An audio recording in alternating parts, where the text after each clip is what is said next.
Akhirnya mereka bikin YouTube masing-masing lah gitu.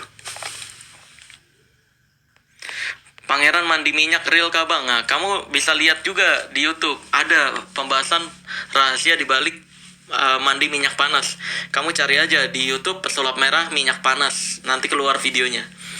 Pokoknya hal rahasia yang kamu pengen tahu, kamu tinggal cari di YouTube, ketik pesulap merah, tambahin depannya, terus apa yang mau kamu tahu. Misalkan santet, pesulap merah santet, nanti ada keluar video-video tentang gue membahas tentang santet.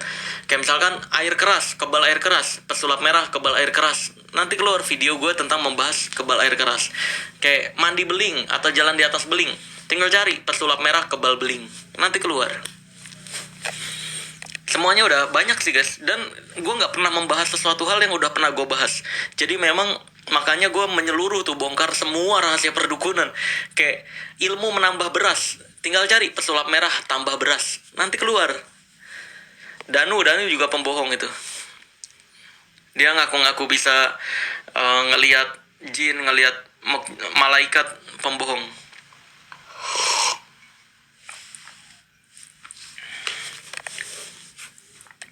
Boylang bang, anjir, Boylang kan baru kemarin mengakui kontennya bohongan. Boylang kan baru kemarin gue samperin, di channel gue juga udah ada, masih rame, lagi rame itu. Yang Boylang mengakui kontennya bohongan, settingan, hanya untuk mencari donasi untuk bikin pesantren kalau Boylang. Idris mah udah pembohong lama, dia udah pernah dipenjara kalau si Gus Idris ya, dan gak layak juga dipanggil Gus. Idris itu pernah ngundang saya untuk datang ke ulang tahunnya, tapi saya bilang, lu ngakuin dulu kalau lu dukun, lu ngakuin dulu kalau lu pembohong, baru gue mau datang ke tempat lu gitu. Tapi nggak tahu sampai sekarang nggak ngontak-ngontak lagi tuh si Idris. Dia udah pernah dipenjara 3 bulan gara-gara membuat konten hoax tarung sakti sama dukun. Dia pura-pura ditembak sama dukun, akhirnya dipenjara 3 bulan. Nggak takut bang lu bongkar semua? Ya karena ngomongin fakta nggak ada yang... Karena kenapa lu berani? Kenapa mungkin ada yang nanya, kok lu berani banget nyebut nama? Iya, karena di Indonesia itu menghargai kejujuran dan fakta. Kalau misalkan mereka, nih kalau ada yang kamu nih, ada yang ngerekam gue terus ngirimin ke Kang Ujang Busomi, terus ngirimin ke Idris, ngirimin ke Kiprana, terus mereka ngeliat dan pengen laporin, nggak bisa, karena gue ngomong sesuai fakta. Mereka pun tahu, gue tahu rahasia mereka gitu. Jadi makanya nggak pernah bisa dipolisikan, nggak pernah bisa dipidanakan atau bagaimana. Fakta atau kejujuran itu dihargai sama hukum Indonesia. Yang real siapa bang? Nggak ada. Supranatural, semua konten supranatural palsu. Dari mulai penarikan goib palsu, gambar jin palsu, terus tarung sakti sama dukun palsu. Ya palsu aja udah, tontonan doang. Banaspati asli ada nggak bang? Ada. Masalahnya itu beneran guys, beneran ada yang ngeliat, tapi nggak diketahui itu sebenarnya apa Banaspati. Gue juga sampai sekarang lagi pengen ngejadwalin ke daerah Jawa untuk datengin Banaspati. Masalahnya dari orang-orang Jawa yang gue tanya yang ngeliat Banaspati, itu ketika disamperin Banaspatinya makin ngejauh. Jadi memang agak sulit untuk bisa mendekati gitu. Nah itu gue lagi nyari tahu nih. Sambung Roso juga pembohong. Dia aslinya praktisi pelatihan hipnotis. Dia tadinya buka tuh, namanya siapa sih ya? Sambung Roso nama aslinya. Dulu tuh dia buka, sebelum jadi dukun, dia buka pelatihan hipnotis guys. Tapi kurang laku, akhirnya dia jadi dukun.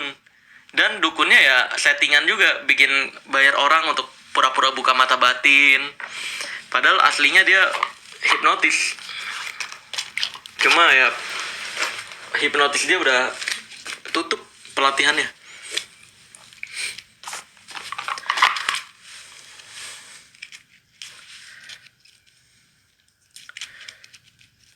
Dede Inon makan jin.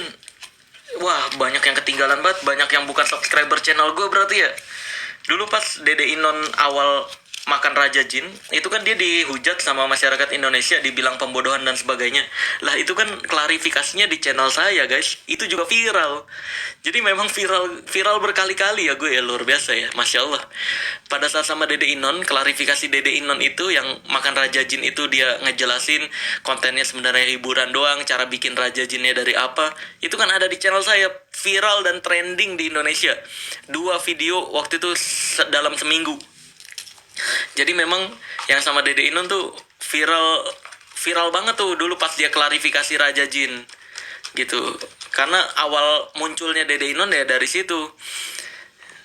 Dia klarifikasi di channel saya biar nggak dihujat lagi, dan sekarang alhamdulillah dia udah mulai banyak yang ngerti kalau channelnya cuma hiburan dan ya emang lawakan doang gitu.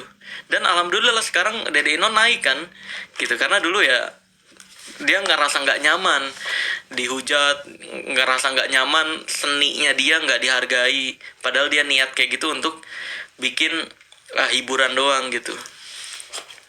Sekarang alhamdulillah Dede Non udah banyak yang mengerti kalau dia cuma lawakan, cuma untuk di bahan tertawaan doang video-videonya gitu.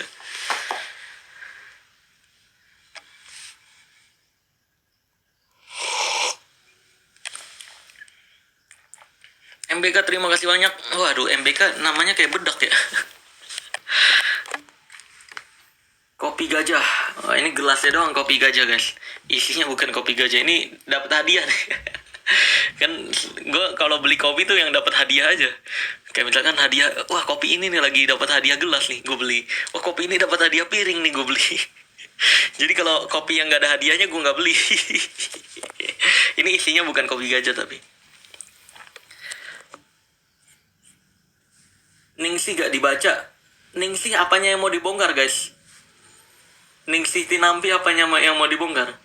Dia kan nggak menampilkan apa ya? Dia nggak menampilkan keajaiban ya. Dia cuma kayak kebohongan dia adalah ngaku-ngaku bisa ngelihat malaikat, sama kayak Danu dia sebenarnya.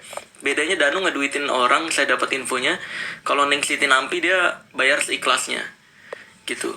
Tapi gue juga belum pernah ngobrol langsung dia dasar pengetahuannya apa, dasar ilmunya apa, rukiah kah atau apa. Tapi dengan dia ngaku bisa ngelihat malaikat, bisa ngaku ngelihat nabi, itu udah kebohongan sih.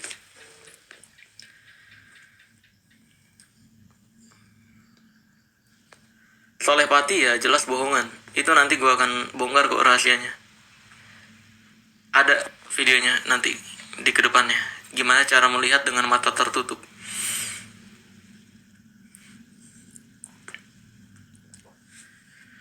Assalamualaikum warahmatullahi wabarakatuh. Waalaikumsalam. Sehat selalu bang. Amin.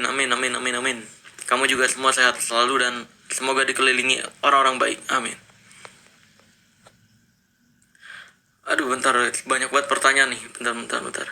Ferdian OVJ, apanya nih yang ditanya dari Ferdian? Pemburu terima kasih. Roy, wah terbanyak dikirim. Roy gimana Roy? Roy itu dia pembaca tarot. Dulunya gue juga pembaca tarot sejujurnya guys. Sebelum dulu pas zaman viral apa ya pertama ya, gue dikontrak sama aplikasi untuk jadi pembaca tarot 2 tahun loh gue dulu. Makanya kalau ada orang yang ngomong, wah pesulap merah jangan ngomongin tarot, kamu siapa nggak tahu apa-apa tentang tarot. Anda pembaca tarot baru, gue udah tobat dari tarot, gue udah dapetin puluhan juta dari tarot dan tobat. Lu bisa sembarangan bilang, wah pesulap merah nggak ngerti apa-apa tentang tarot. Gue 2 tahun jadi pembaca tarot. Kontrak gue host pembaca tarot itu puluhan juta, dan gue tobat dari sana karena gue tahu itu ramalan dalam agama nggak boleh gitu. Dan Roy itu ya pembaca tarot guys, dia pembaca kartu doang, pembaca kartu lah sebenarnya, pembaca kartu. Dan dia memang ada kepercayaan terhadap halusinasi yang dia lihat.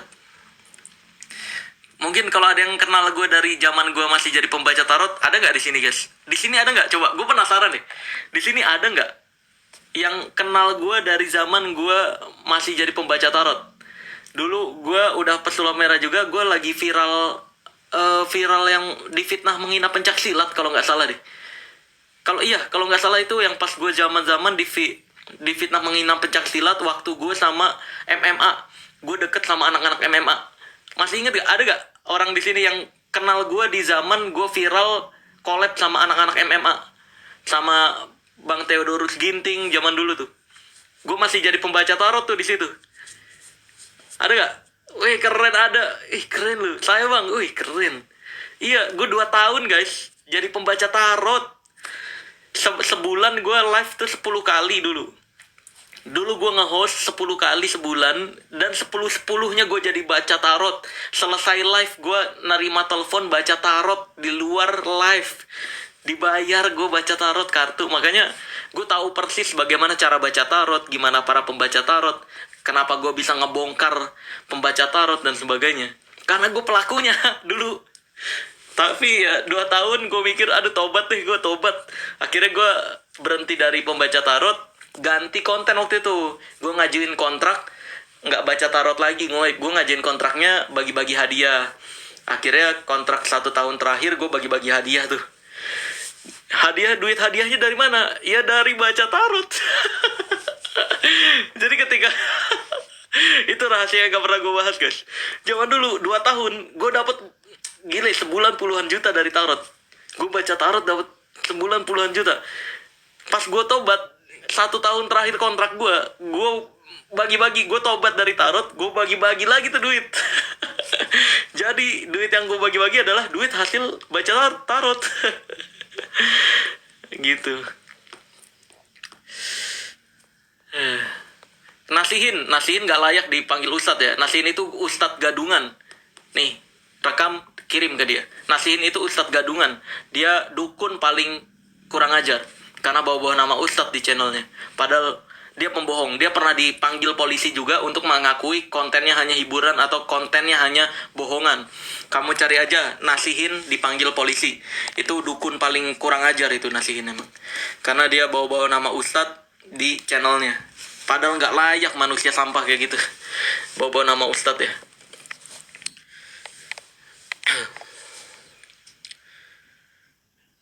Gus Yuda nggak kenal gue. Gus Yuda siapa lagi? Pemuda tersesat. Pemuda tersesat fansnya Coki dong. Ki Arjuna. Oh, Ki Arjuna nih yang ini ya, yang diundang Denny Sumargo ya. Ki Arjuna tuh ahli dongeng. Mas-mas tukang dongeng.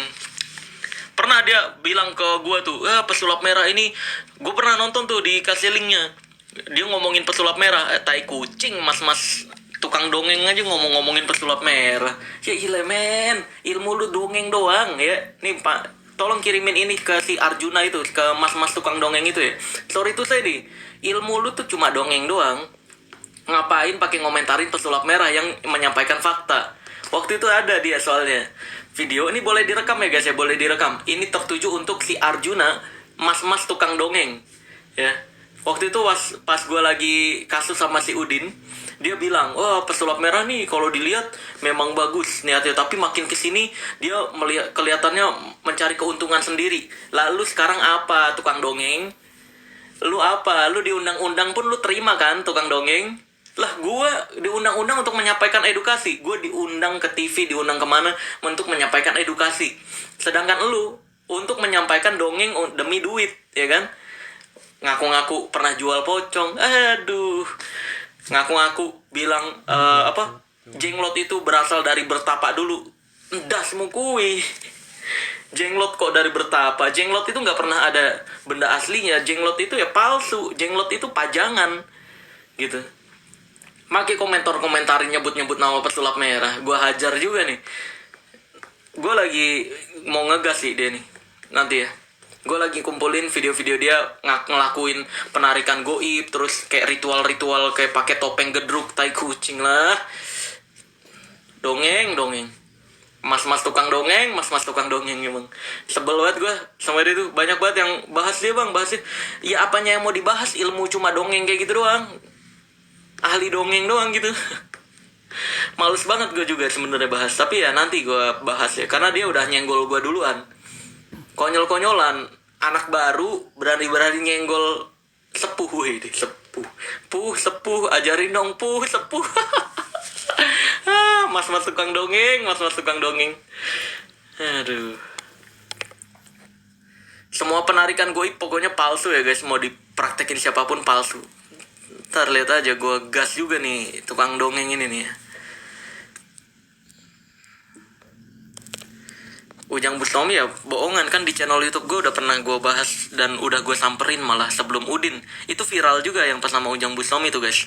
Dulu luar biasa tuh ketika banyak fans-fansnya Ujang kaget. Oh ternyata Kang Ujang mau mengakui dia bikin konten cuma ingin terkenal doang. Dia bikin konten bohong-bohongan untuk hiburan doang. Yang suka tonton nggak ya udah. Dulu sempat viral juga sama Kang Ujang. Tapi viralnya karena Kang Ujang itu berani mengakui dia hiburan.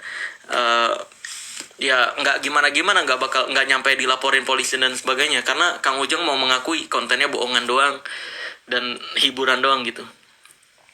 Boylang kan udah kemarin disamperin, malah Boylang baru banget kemarin disamperin. Kan Boylang udah disamperin, pada kemana nih, pada ketinggalan nih, kacau nih. Boylang kan udah mengakui kontennya bohongan doang. Parah. Tonton dong, kan udah ada yang pas gue nyamperin dia tuh pembuktian. Dia mengakui kontennya bohongan dong. Wah, pada kemana nih, berarti banyak bukan subscriber gue nih ya. Cuma subscriber re-uploader TikTok. Karena banyak banget kayak, gue kadang aneh ya. Ketika banyak orang ketemu gue di jalan, di luar, bilang, Bang Marcel, saya penonton setia Mas Marcel loh, di TikTok. Anjir, sejak kapan gue aktif di TikTok dah? Sejak kapan gue aktif di TikTok? Yang di TikTok itu ya re-uploader. Padahal gue upload fullnya, gue nggak pernah ngupload potongan-potongan kecil kayak gitu ya. Yang ngupload potongan kecil itu kan akun-akun palsu, akun-akun fake dengan nama pesulap merah gitu. Akun asli TikTok saya cuma ini doang guys, cuma ini doang. Dan uploadnya juga jarang-jarang, kayak seminggu sekali atau seminggu 2 kali gitu, nggak sering-sering banget. Makanya aneh juga kemarin pas viral yang Udin ya, viral Udin sama Limbat itu tuh banyak, Bang Marcel gimana kabar yang sama Limbat kemarin? Saya ngeliat tuh tontonin video-video Bang Marcel di TikTok. Anjir, kayaknya gue nggak upload di TikTok dah. Sumpah itu banyak re-uploader guys, sumpah. Akun TikTok saya yang asli cuma ini ya. Jangan hati-hati sama akun-akun palsu mengatasnamakan pesulap merah guys. Nggak ada. Cuma ini doang. Kalau Bos Fafan nggak kenal saya. Bos Fafan siapa lagi? Bos Fafan siapa sih anjir? Indra Gi, terima kasih.